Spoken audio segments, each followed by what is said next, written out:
السلام علیکم ورحمۃ اللہ وبرکاتہ۔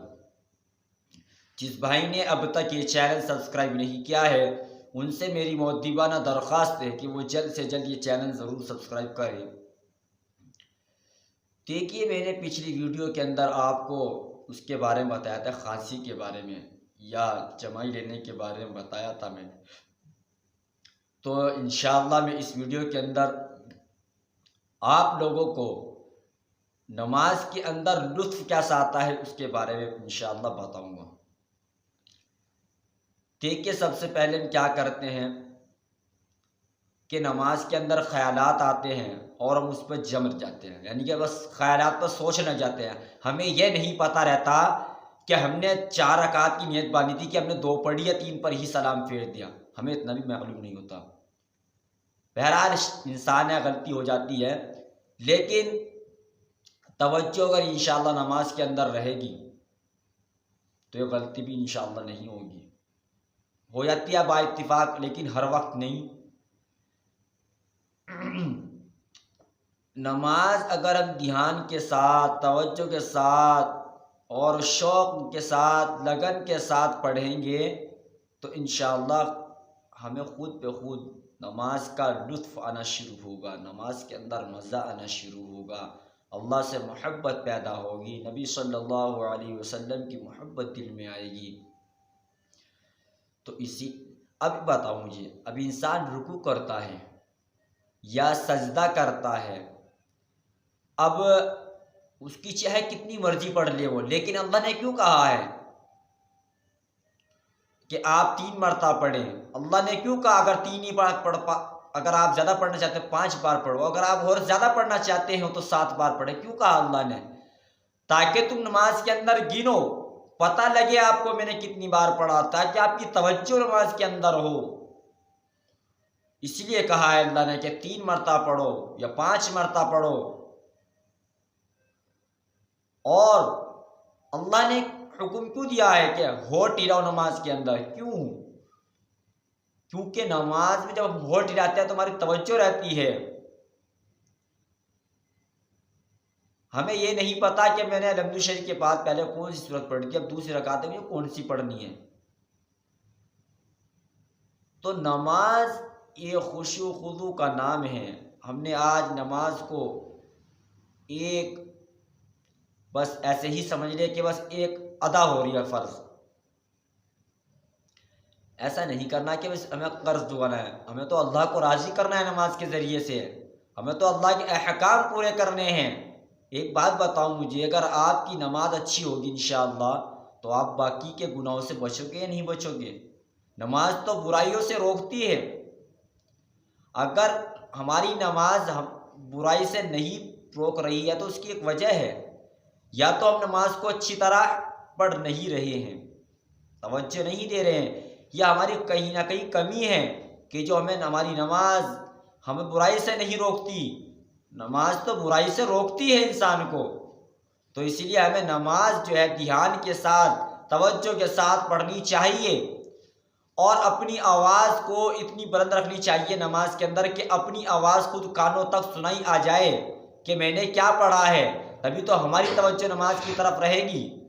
تو اسی لیے نماز کو ہمیں توجہ کے ساتھ پڑھنا ہے، نماز کو ہمیں نماز کے طریقے پڑھنا ہے، سنت نوافل کا اہتمام کرتے ہوئے نماز کو پڑھنا ہے، تو بہت بڑا اس کا نفع ہوگا۔ کیونکہ ہم نماز کے اندر اتنی جلد بازی کرتے ہیں کہ ہمیں یہی نہیں پتہ رہتا کہ میں نے سبحان ربی العظیم پڑھا ہے کہ نہیں پڑھا، سبحان ربی الاعلیٰ پڑھا کہ نہیں پڑھا، الحمد شریف کے بعد کوئی سورت پڑھی یا نہیں پڑھی، ہمیں یہی طریقہ معلوم ہے۔ انسان اگر توجہ دے کہ مجھے ہاتھ کیسے باندھنے ہیں، نبی نے ہاتھ کیسے باندھے تھے، ہاتھ کیسے اٹھائے تھے، باندھے کس طریقے سے تھے، رکوع کس طرح کیا تھا، سجدہ کتنا لمبا کیا تھا، اگر ہم ان ساری باتوں کو خیال رکھیں تو انشاءاللہ میرا خیال ہے کہ ذہن نہیں بھٹکے گا۔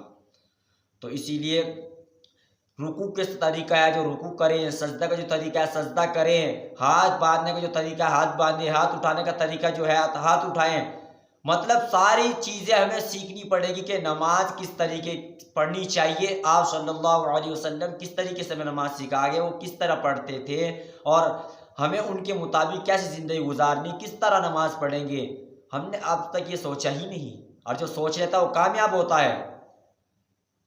ہم نے بس یہ سوچ لیا کہ ہم پر اگر ٹائم ہے تو ہم نماز پڑھیں گے، اگر ہمارے پاس کام ہے تو ہم نماز کو چھوڑ دیتے ہیں۔ ایسے بہت سارے بندے ہیں کہ جو پہلے اپنے کام کو ترجیح دیتے ہیں اور نماز کو بعد میں ترجیح دیتے ہیں، پھر کیا نماز روکے گی آپ کو برائی سے؟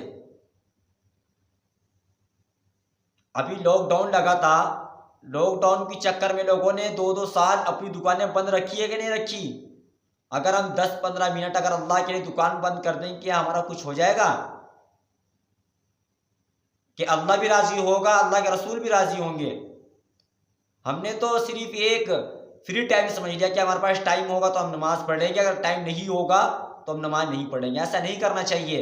یہ اللہ تعالیٰ امتحان لیتا ہے بندوں کو کہ دیکھیں میرا بندہ خالی وقت میں مجھے کتنا یاد کرتا ہے اور بیزی ٹائم میں مجھے کتنا یاد کرتا ہے۔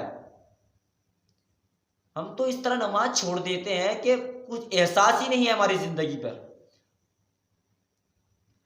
اگر ہم صبح کو دکان اگر ہماری 5 منٹ لیٹ کھل جائے، 10 منٹ لیٹ کھل جائے، اس کا ہم پر بڑا ایسا لگتا ہے کہ میں نے پتہ نہیں کون سا گناہ کر دیا، اور نماز قضا ہو رہی، نبی کے طریقے زندگی سے نکلے جا رہے ہیں، سنت پر عمل نہیں ہو رہا ہے،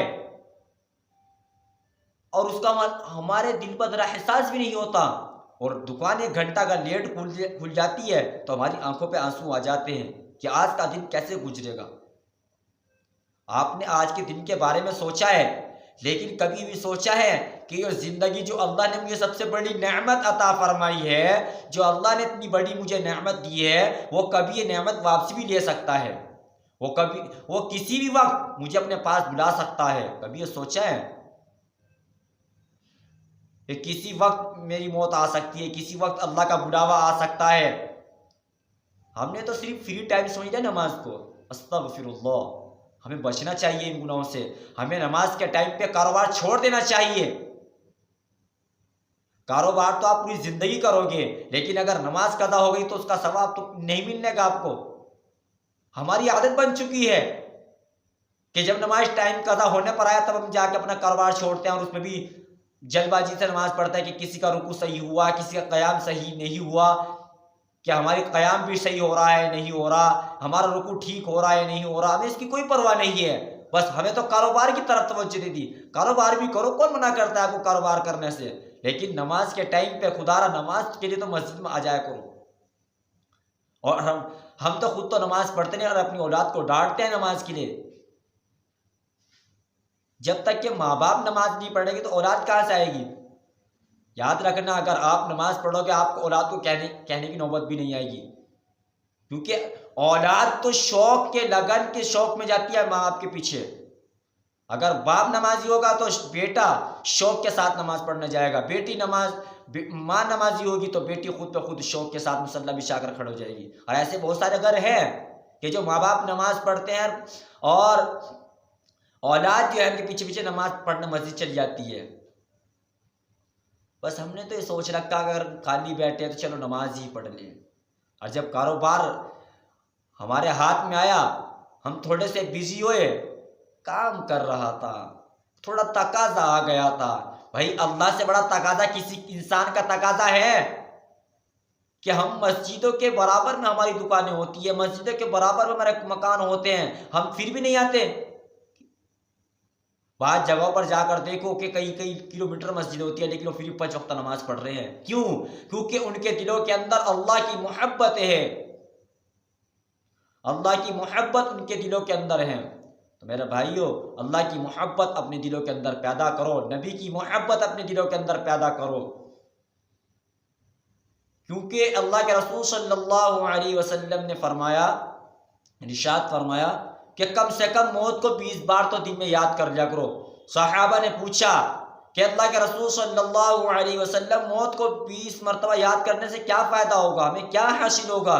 اللہ کے رسول صلی اللہ علیہ وسلم نے ارشاد فرمایا، موت یاد ہوگی تو فجر کی نماز قضا نہیں کرے گا، اگر موت یاد ہوگی تو عشاء کی نماز قضا نہیں کرے گا، موت یاد ہوگی تو ظہر کی نماز قضا نہیں کرے گا، موت یاد ہوگی تو عصر کی نماز قضا نہیں کرے گا، موت یاد ہوگی تو مغرب کی نماز قضا نہیں کرے گا، موت یاد ہوگی تو اوابین کے نوافل قضا نہیں کرے گا، موت یاد ہوگی تو عشاء کی نماز قضا نہیں کرے گا، موت یاد ہوگی تو تہجد کی نوافل قضا نہیں کرے گا، موت یاد ہوگی تو جھوٹ نہیں بولے گا، موت یاد ہوگی ماں باپ کی نافرمانی نہیں کرے گا، موت یاد ہوگی تو کاروبار کے اندر دھوکہ دھڑی نہیں کرے گا، موت یاد ہوگی تو اپنے سگے بھائی بہن کا حق نہیں مارے گا، موت یاد ہوگی تو گناہوں سے بچے گا۔ تو میرے بھائی یہ بہت ساری چیزیں ہیں جو موت کو یاد کرنے سے بچتے ہیں، تو اسی لیے ہمیں ہر وقت موت کو یاد کرتا رہنا چاہیے تاکہ ہماری زندگی ایمان والی زندگی ہو جائے، ہماری زندگی ایک نبی کے طریقے پر گزارنے والے ہم بن جائے۔ تو اسی لیے میرے بھائیوں نماز نہ چھوڑنا، کیونکہ اللہ کے رسول صلی اللہ علیہ وسلم نے ارشاد فرمایا من ترک الصلاۃ متعمدا فقد کفر، جس نے جان بوجھ کر ایک نماز چھوڑ دی گویا اس نے کفر کیا۔ ہم بلکہ کافر تو نہیں ہو جاتا لیکن کفر کے قریب قریب پہنچ جاتا ہے وہ بندہ۔ تو اسی لیے ہمیں نماز کی پابندی کرنی ہے، خدا را صحیح راستے پہ آ جائے، اہدنا الصراط المستقیم والا راستہ اپنا لیں تو کتنا بڑا نفع ہوگا، یہ ساری پریشانی ہماری ختم ہو جائیں گی۔ اب پریشانی آئیں گی تو وقتی طور پر آئیں گی، چلی جائیں گی، لیکن اگر خدا را کل اللہ نے ہمیں پکڑ لیا کہ میں نے تمہیں اپنی بات کے لیے بھیجا تھا، تم میری بات کتنی کر آئے، اللہ نے سوال کر لیا ہماری زندگی کے بارے میں، ہم کیا جواب دیں گے؟ ایک ایک سانس کا ہمیں جواب دینا پڑے گا، زندگی کے بارے میں جواب دینا پڑے گا، سوالات ہوں گے۔ اور آپ دیکھ رہے ہیں کہ کس طریقے سے موت آ رہی ہے، کہ ایکسیڈنٹ سے مر رہا ہے، کوئی کسی طریقے سے مر رہا ہے۔ ابھی تو یہاں کھڑا ہوا سبزی لے رہا تھا، اسے کیا ہو گیا 10 منٹ کے اندر اندر، سیکنڈ کے اندر کام ہو جاتا ہے میرے بھائی۔ یہ زندگی ختم ہونے والی ہے، یہ دنیا ایک دن چھوڑنی ہے، اس دنیا کے اندر کچھ نہیں رکھا۔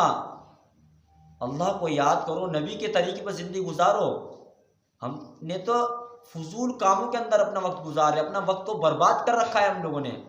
اللہ تبارک و تعالی مجھے بھی اور آپ کو بھی سنت مطابق زندگی گزارنے کی توفیق عطا فرمائے، سنت مطابق نماز پڑھنے کی توفیق عطا فرمائے۔ السلام علیکم ورحمۃ اللہ وبرکاتہ۔